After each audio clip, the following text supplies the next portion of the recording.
Ilmu keuangan atau corporate finance memiliki masalah dengan dua prinsip dasar akuntansi, yaitu konservatisme dan sistem pencatatan akrual. Prinsip konservatisme memaksa perusahaan untuk melaporkan aset pada estimasi nilai terendah atau pada harga perolehan, bukan pada harga pasarnya. Sedangkan, sistem pencatatan akrual mengizinkan perusahaan untuk mengkapitalisasi nilai investasinya. Mengapa dua hal tersebut bermasalah dengan ilmu keuangan? Hal inilah yang saya akan bahas pada video ini.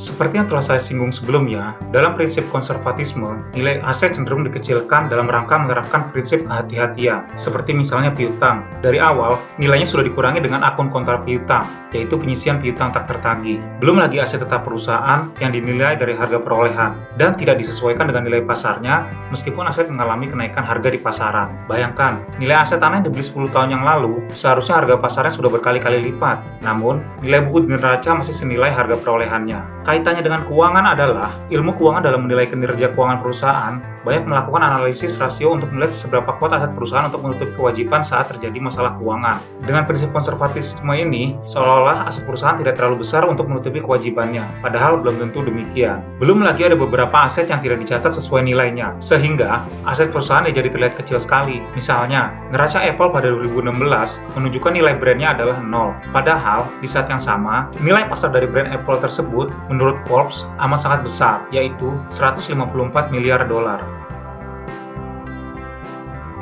Metode akrual dalam akuntansi juga bermasalah dengan ilmu finance. Metode akrual mengizinkan perusahaan untuk membuat laporan laba rugi lebih smooth. Jadi, setiap investasi tidak langsung dibebankan di laba rugi, namun dikapitalisasi terlebih dahulu menjadi aset di neraca. Misalnya, perusahaan berinvestasi pada pabrik untuk meningkatkan kapasitas produksi. Biaya yang dikeluarkan atas investasi tersebut tidak langsung dibebankan, namun dijadikan aset terlebih dahulu dan kemudian pembebanannya dilakukan melalui penyusutan setiap bulan. Implikasi dari hal tersebut adalah orang keuangan itu pada dasarnya membutuhkan profit sesuai dengan cash outflow, karena hal ini sangat erat kaitannya dengan time value of money. Sedangkan, akuntansi menyediakan profit yang tidak berdasarkan cash outflow, karena proses pembebanan investasi dilakukan secara bertahap melalui penyusutan. Lebih lanjut lagi, laba bersih perusahaan yang berdasarkan aturan akrual tidak dihitung berdasarkan cash outflow, dan nantinya akan digunakan untuk menghasilkan perhitungan lebih lanjut atas earning per shares atau EPS dan dividen. EPS dan dividen ini sendiri banyak digunakan oleh orang keuangan untuk melakukan valuasi atas kelayakan investasi